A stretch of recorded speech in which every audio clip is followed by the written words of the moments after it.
Hello everyone! Magandang araw! Ang araw ng August ngayon, kaya naisipan ko na naman mag-vlog.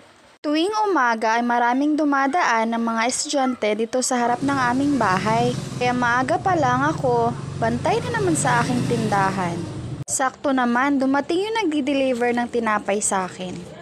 Nagbili nga lang pala ako ng 100 pesos. Pinalitan niya yung mga naiwan na karaan. Salamat naman at may nagdi-deliver ng tinapay dito sa akin. Ang hirap kasi magbili dun sa labasan, mamamasahe ka pa. Pag 5 lang nga pala ang kanilang tinapay. Katapos, nahugas ako ng mga plato. Syempre, gawaing bahay ng mga nanay. Hindi talaga matatapos. Kahit paulit-ulit mo pang gawin sa araw-araw. Hindi ka pwedeng magsawa dahil kailangan mo talagang gawin. Dahil kung hindi, ano na lang ang mangyayari sa bahay mo, 'di ba? Nagluto na rin ako ng itlog at hotdog habang tulog pa yung anak ko. At kumain na rin ako habang wala pang bumibili sa tindahan ko. Pero ayun, meron nga nagpa-load. O 'di ba, kahit kumakain, tuloy pa rin yung gawain. Syempre, mahirap na magpalipas ng gutom, sabi nga ng iba. At pagkatapos, gumawa naman ako ng gagawing ice. Para pag may nagbili, may panlagay na naman ako agad. Hindi masayang ang kuryente. Nagtupi na rin ako nitong mga nilaban ko kahapon.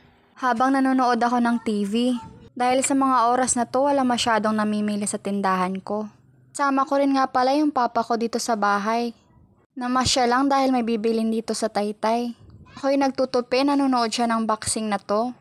Yung hilig niya talagang panoorin. At yan, umulan pa nga. Pag ganitong maulan, wala talagang masyadong customer. At dito rin nga pala kumain sa bahay yung mga pamangkin ko. Dahil sabay sila papasok sa eskwelahan ng anak ko. Ayan, pagkatapos nga nilang maligo, inayusan ko lang ng konti bago kami pumasok sa school. O diba, haggard na ang tita? Char lang, ganyan talaga ako dito pagdating sa bahay. Sakay nga lang pala kami ng tricycle papunta sa school nila. At yan, tuwang-tuwa nga tikat-kat namin dahil magkasabay sila ni Ayon papuntang school.